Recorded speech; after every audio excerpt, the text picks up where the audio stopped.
Terima kasih Anda masih bersama kami. Bagi Anda yang baru saja bergabung, kami hadirkan kembali 3 berita utama hari ini. Ratusan orang harus bertahan hidup di balik kawasan yang terisolir pasca bencana di Tapanuli Tengah. Seorang nenek selamat dari terjangan banjir bandang di Tapanuli Tengah meski tidak bisa berjalan sendiri.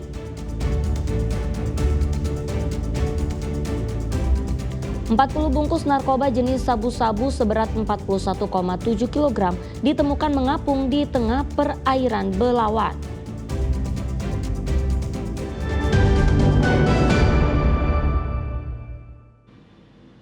Ya, guna mempertahankan siaran radio di tengah maraknya media digital, pemerintah Kabupaten Deli Serdang dengan menggandeng komunitas radio lokal melakukan rangkaian inovasi siaran yang tetap beradaptasi dengan perkembangan zaman.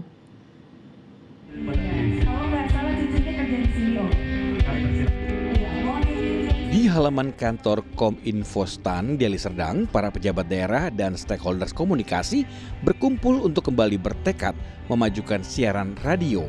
Hal ini dilakukan karena menilai siaran radio masih menjadi hal yang penting untuk komunikasi warga dan pemerintah daerah. Melalui frekuensi 89,00 FM, siaran radio LPPL Deli Serdang akan menyiarkan berbagai keunikan kearifan lokal, khususnya budaya yang ada di Kabupaten Deli Serdang. Dalam mengerti buat kamu juga bisa hadir dan bergabung dengan Radio 08. Selain itu akan diisi oleh kegiatan podcast yang berisi tentang motivasi, edukasi, dan cerita anak muda untuk membantu para pendengar dalam mengembangkan bakat yang kemudian dapat menguntungkan kehidupan mereka. Selain suara komunikasi, juga radio ini adalah sebuah wadah pemersatu komunikasi dan silaturahmi seluruh masyarakat yang ada di Kabupaten Deli Serdang. Semoga kita hari ini melonsing radio ini menjadi sebuah kilas balik. Deli Serdang berharap semua masyarakat Deli Serdang bisa dapat terhibur dengan keadaan radio ini dan bisa berkomunikasi antar sesama pencinta radio. Dalam program inovasi yang dilakukan ini juga nantinya akan disiapkan bincang dengan pejabat Dinas Pemkab Deli Serdang terkait dengan pelayanan masyarakat agar berbagai keluhan masyarakat dapat didengar dan ditemukan solusinya. Muhammad Hamdani melaporkan dari Kabupaten Deli Serdang. Ya, upaya membuka wilayah yang terisolasi akibat bencana banjir dan tanah longsor di Sumatera terus dikebut pemerintah. Hingga pekan ketiga bencana masih ada di daerah terisolasi yang hanya bisa dijangkau oleh kapal nelayan di Aceh Utara, Aceh. Kapal nelayan menjadi satu-satunya alat transportasi yang bisa digunakan warga Dusun Barat Desa Lokpuk, Aceh Utara, Aceh. Mereka tidak bisa melalui jalur darat karena bencana pada 26 November memutus jalur darat antar desa. Banjir bahkan membentuk 10 titik muara baru dan melenyapkan 53 rumah. Hingga kini warga terdampak masih mengungsi di rumah sanak saudara di wilayah Mesanah. Terjadi kuala, 10 kuala yang terbuka, jalan-jalan desa putus total. Akses untuk melintas jalan ini masih terisolir sampai hari ini. Ada 130 kakak yang 53 rumahnya itu nggak tahu di mana rimbanya. Karena di bawah arus, gelombang, dan bukan hanya rumah yang dibawa, tapi tanah warga yang tempat rumah itu sendiri hilang total. Sementara itu di Tapanuli Tengah, Sumatera Utara, tanah longsor masih menutupi jalan penghubung Sibolga Tarutung, jalur Rampah, Kecamatan Sitahuis. Akibatnya warga desa Mardame Bunga-Bunga masih terisolir hingga kini. 5 unit alat berat dikerahkan untuk membersihkan jalan. Ini sekarang kan posisi sudah di desa Sigarupu. Dusun Sigarupu, desa Mardame, Bunga-Bunga. Jadi ini dari sini, dari arah Puriahat ke arah Sitahuis, ada 3 titik lagi. 1 titik sana udah dikerjakan, sudah hampir selesai. Jadi posisi ini 2 titik lagi. Semoga mungkin 1 hari ini bisa selesai. Sedangkan untuk menyambung jalan yang terputus di desa Aek Garoga, Batang Toru, Tapanuli Selatan, Sumatera Utara, pemerintah akan membangun jembatan Bailey yang dilakukan oleh anggota TNI Angkatan Darat. Jembatan Bailey akan menyambung akses yang terputus antara Kabupaten Tapanuli Selatan dan Tapanuli Tengah akibat tersapu banjir. Akibat jalan yang terputus, pasokan bahan pokok dan BBM ke Tapanuli Selatan terganggu. Tim Liputan melaporkan.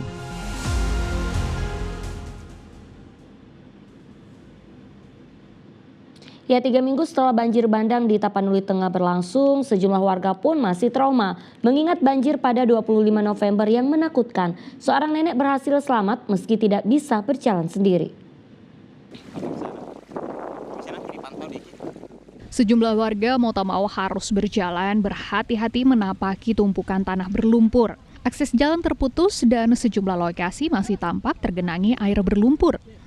Ya, beginilah kondisi warga Kelurahan Sipangi, Kecamatan Tuka, Kabupaten Tapanuli Tengah saat ini.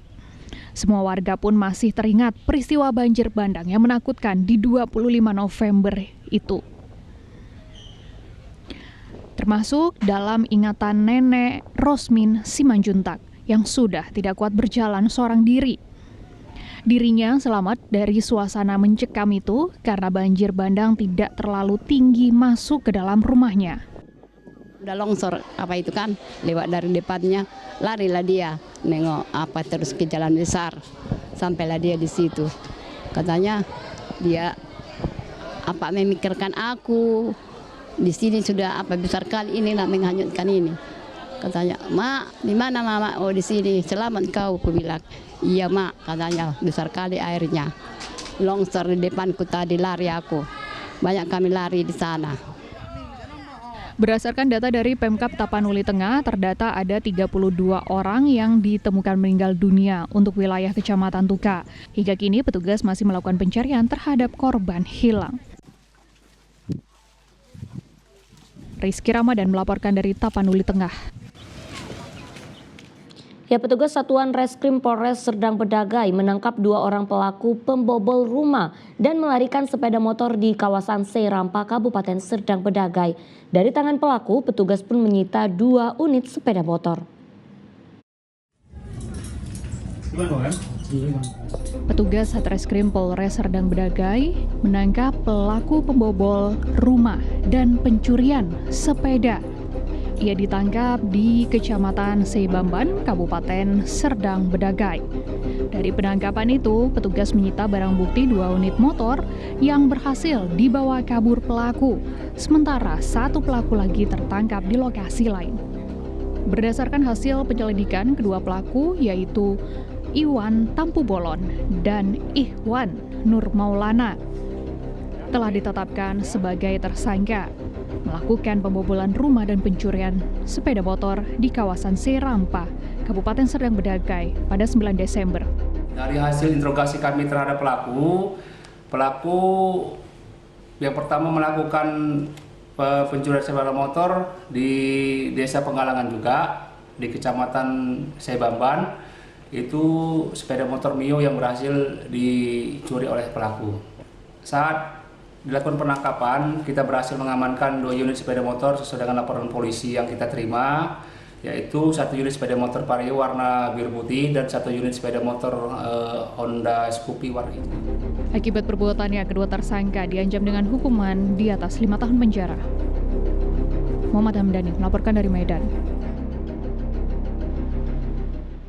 Ya, Komando Daerah Angkatan Laut 1 merilis penemuan 40 bungkus narkoba jenis sabu-sabu seberat 41,7 kg yang mengapung di tengah perairan Belawan saat petugas akan mengantarkan bantuan bencana banjir ke wilayah Aceh. Sebanyak 41,7 kg sabu-sabu yang dikemas dalam 40 bungkus teh Cina disita oleh petugas yang hendak mengantar bantuan logistik bencana banjir ke wilayah Aceh melalui perairan Belawan. Selain memanfaatkan situasi bencana di daerah Sumatera, adanya modus baru yang dilakukan para penyelundup narkotika di perairan Indonesia. Para penyelundup sengaja menyebar bungkusan teh Cina di tengah laut dalam jumlah yang relatif sedikit, lalu nantinya akan diangkut oleh kurir dengan perahu yang telah bersiap di pelabuhan lokasi tujuan. Jadi kami pernah melaksanakan tugas bersama dengan BNN Pusat dari Jakarta, kemudian yang kedua kami pernah melaksanakan operasi dengan Barreskrim. Kami mencari target kapal yang waktu itu kita itu sudah dapat kapalnya, tapi begitu kita periksa secara menurut, secara bersama-sama dari tim gabungan nilainya 0. Dan kami melihat bahwa ada modus lain yang ada di sini adalah mereka sekarang dipencar seperti ini. bersama pemerintah Provinsi Sumatera Utara, BNN Sumatera Utara, dan petugas gabungan lainnya, Kodaeral 1 memusnahkan seluruh barang bukti menggunakan mobil insinerator. Muhammad Hamdani melaporkan dari Medan.